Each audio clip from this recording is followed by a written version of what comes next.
Talvez no Senado ou no Congresso eu seja um dos mais duros críticos da política econômica do governo da presidente Dilma.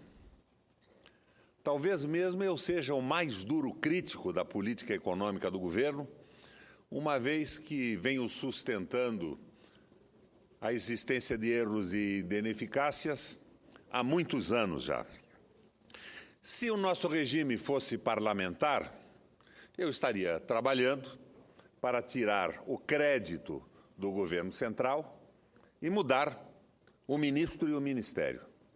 Mas nós vivemos num regime presidencialista. E no regime presidencialista, esta remoção da autoridade máxima da República só é possível através do impeachment. Mas o impeachment pressupõe a existência de um delito de responsabilidade, pressupõe a existência de um crime. E é sobre isto que eu quero me referir na tarde de hoje. Constitui princípio elementar de direito, garantido inclusive na Constituição Federal, que não há crime sem lei que o estabeleça. Nos últimos dias, a imprensa e alguns parlamentares têm, de forma contumaz, apontado práticas de crime de responsabilidade fiscal por parte da Presidente da República, entre os quais o descumprimento de metas fiscais. Para se avaliar juridicamente esta informação, é necessário que se busque na teoria geral do ordenamento jurídico os possíveis efeitos das leis, quais sejam, entre outros, proibir, obrigar ou permitir. Um outro grupo de leis destina a apresentar ideias de gestão pública. Trata-se das leis de natureza programática. Crimes são situações descritas em leis destinadas a proibir ou obrigar, com a agravante de cominação de pena de natureza criminal. Ou seja, haver crime não é suficiente que a lei proíba determinado comportamento, mas é indispensável que este comportamento receba do legislador a atribuição de crime para que assim seja tratado. Ao lado dos crimes, caminham ainda as contravenções, como a disponibilização de jogos de azar por particulares. E parece que agora um grupo de parlamentares no Congresso Nacional quer legalizar o jogo, que é o instrumento de lavagem de dinheiro em todo o globo terrestre. Os ilícitos não criminais, então, ao lado dos crimes, caminham ainda as contravenções, como a disponibilização de jogos de azar por particulares, e os ilícitos não criminais, a exemplo das multas de trânsito. Esses ilícitos não criminais decorrem tanto pela violação ativa de leis que proíbam, quanto pela afronta passiva a leis que obrigam, como é o caso do descumprimento por parte do eleitor do dever de votar. Para crimes, a sanção é a pena criminal. Para os ilícitos, em regra, as sanções administrativas que podem se definir na forma de multas ou de redução ou impedimento de certos direitos. A título de exemplo, senador que no momento preside a nossa sessão do Senado Federal, senador Hélio, pelo Distrito Federal. A título de exemplo, quem falta ao dever de votar não tem o direito de obter passaporte. Essa introdução acima é necessária para que se entenda quão descabida é a atribuição de crime de responsabilidade fiscal à Presidenta da República, no que se refere ao não atendimento de metas fiscais. Se somente há crime, se houve lei que assim o defina, o silogismo mais simplório que se pode elaborar, aplicável ao caso, é: se não há lei que caracterize o descumprimento de metas fiscais como crime, não há crime em se realizar tal descumprimento. Resta, portanto, verificar se existe ou não norma neste sentido.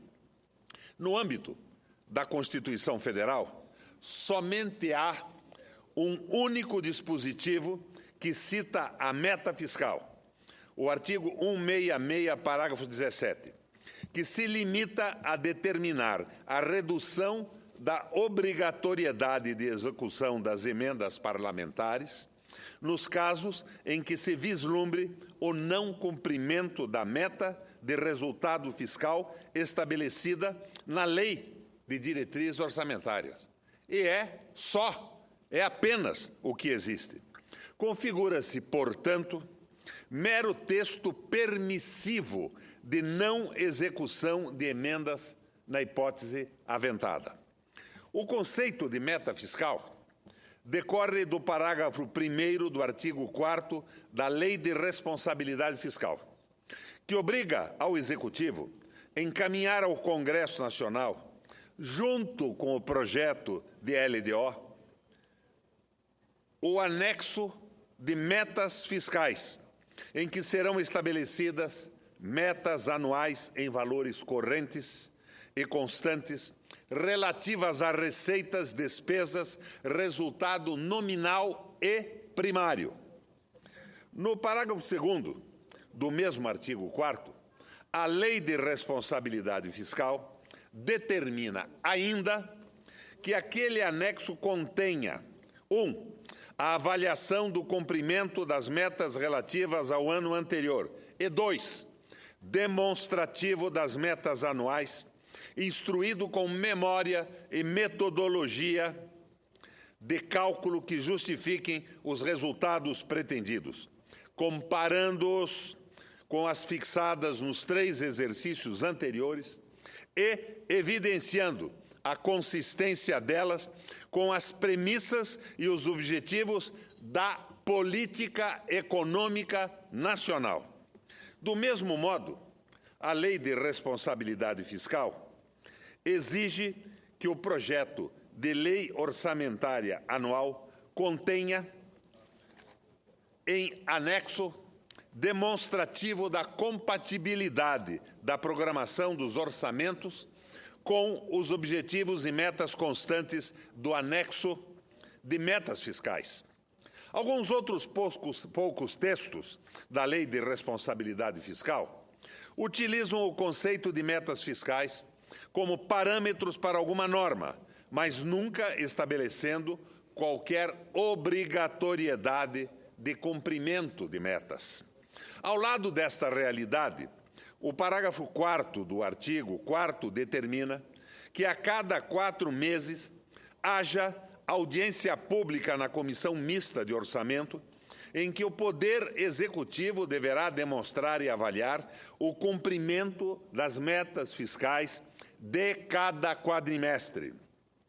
Este controle, efetuado pelo Legislativo, é, inclusive, ressaltado pelo artigo 59 da Lei de Responsabilidade Fiscal, que a ele atribui o dever de fiscalizar, abre aspas, o cumprimento das normas dessa lei complementar, com ênfase no que se refere ao atingimento das metas estabelecidas na Lei de Diretrizes Orçamentárias.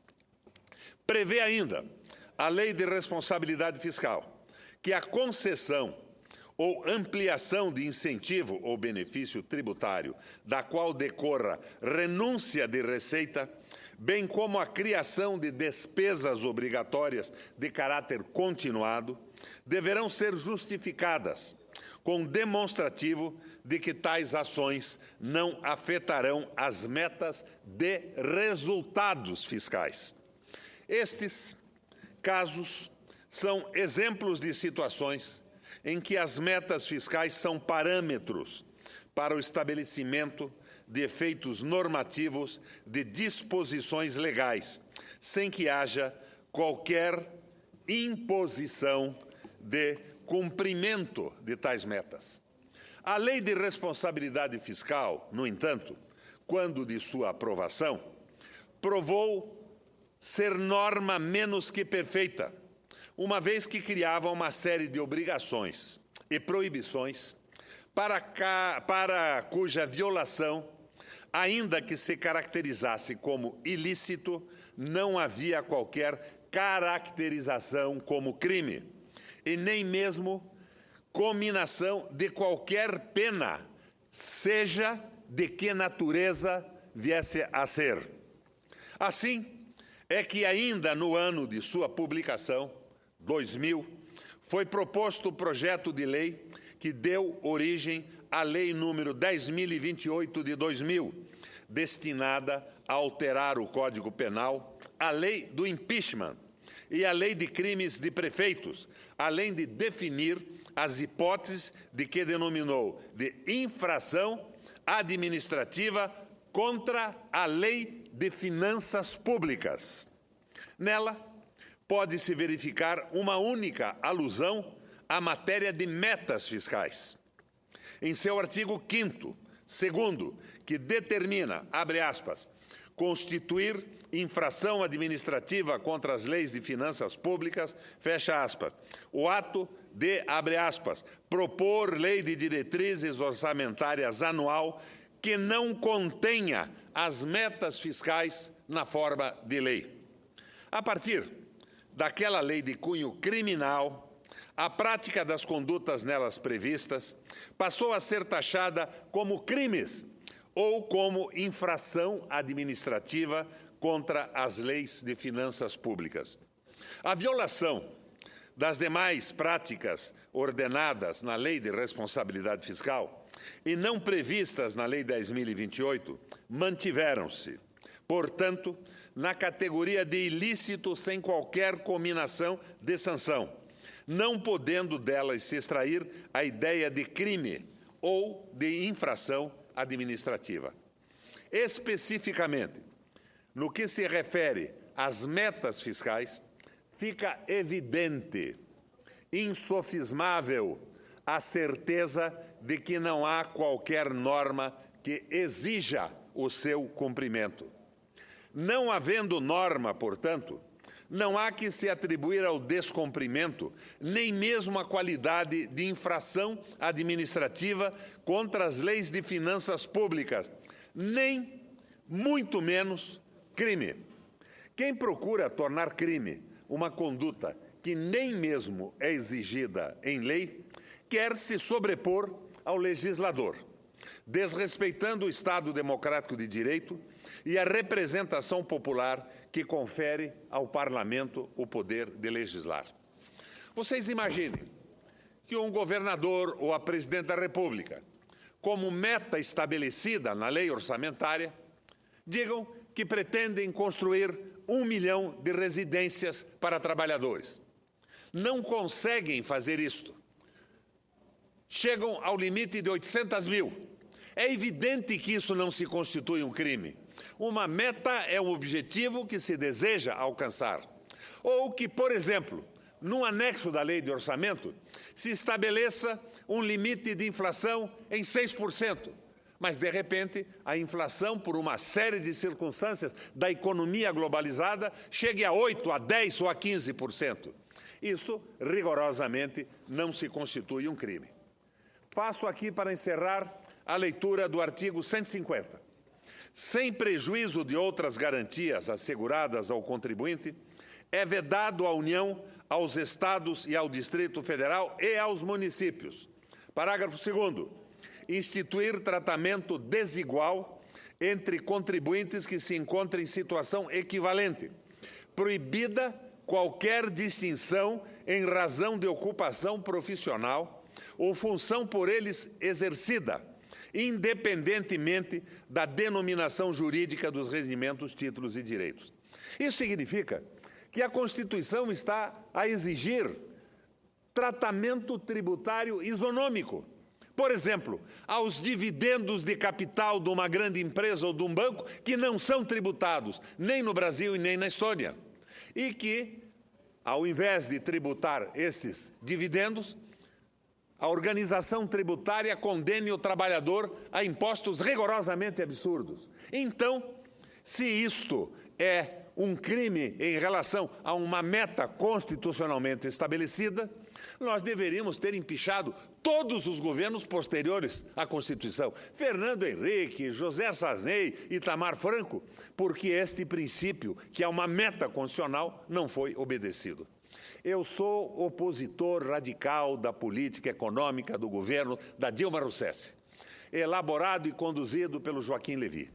Esse tipo de política levou a Europa à falência, quebrou Portugal, quebrou Espanha, quebrou a Itália e desgraçou de uma forma recente e terrível a Grécia. Não é um ajuste fiscal. Ajuste esse, sem sombra de dúvida, necessário nas circunstâncias do Brasil e do mundo agora. É um arroxo executado em cima dos trabalhadores e beneficiando de uma forma insólita e permissiva o grande capital, os grandes lucros das pessoas que ganham muito. Mas transformar esse descontentamento congressual, esse descontentamento meu, num impeachment por crime de responsabilidade é uma piada de mau gosto.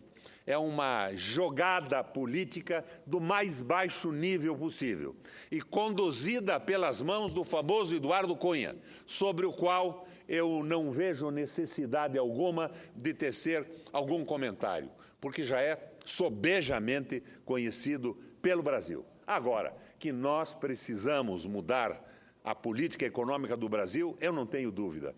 Mas esse impeachment não é impeachment, porque crime de responsabilidade não existe. Erros, senador, existem muitos.